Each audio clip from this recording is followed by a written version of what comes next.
So you're already a beast. Let's just be clear. African American people, you're already you're already I call the black people in America the 7 foot midget because you're super tall, but you're convinced that you're short because white people have all the money and they make you think that you're poor. But really you're the 7 foot midget. Africa's gonna be the 20 foot giant. Let me explain why. Number one, Africa has the fastest growing population on the earth.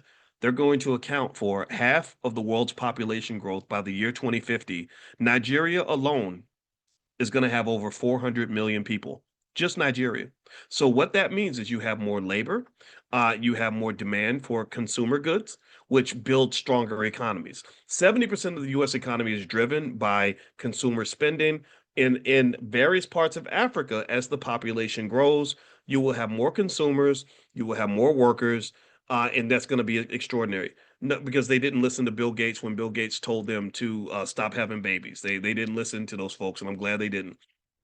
Number two, by 2030, more than 40% of the world's youth are going to be African. 40%. And so when Elon Musk is going around and worried that white people are dying off, we don't have that problem. That's not our problem. That's his problem. That's his issue because he is part of a group of people that decided years ago to start limiting the reproduction rate because they didn't understand something that Africans understand inherently, which is that human beings are an asset, that your children are an investment, that your children are a pathway to prosperity. They are not a deterrent to your own prosperity. Number three, tech innovation is growing in Africa. There are over 600 active tech hubs in Africa, in various parts of Africa, including countries like Kenya, Nigeria, Egypt, etc. So, in fact, they're actually calling Africa the next Silicon Valley.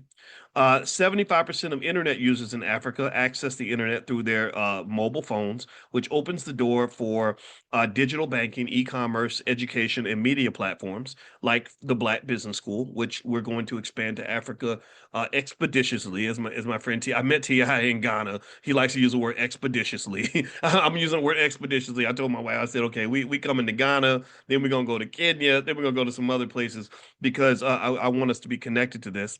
Also, Africa is building the world's largest free trade zone. Free trade zones are really important for the building of wealth, where you form trade relationships that reduce tariffs across the board. Donald Trump loves his tariffs. That reduces trade. That reduces economic activity. In Africa, in that free trade zone, they're going to actually lower the tariffs so they can trade with each other, and it's going to cover 1.3 billion people across 54 countries. So this is going to boost intra-African trade, Africans trading with Africans by 50%, which encourages industrialization and regional investment. Uh, Also, Africa holds 30% of the world's mineral reserves, including 70% of global cobalt, 50% of manganese, and 90% of the world's platinum.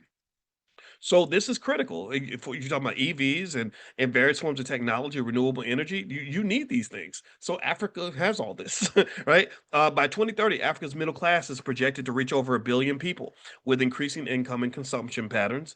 Also, over 60% of Africans will live in cities by the year 2050. So the cities like Lagos, Nairobi, and Accra are going to become major economic engines. So let me ask you this.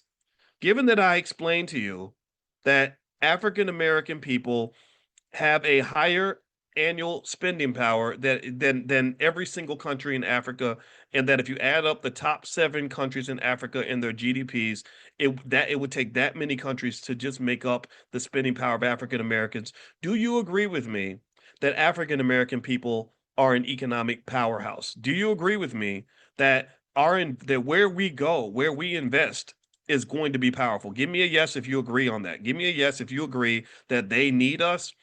We know white folks need us and white folks want us, but white folks don't do right by us. But maybe African countries will do better. Do you agree that we are an economic powerhouse?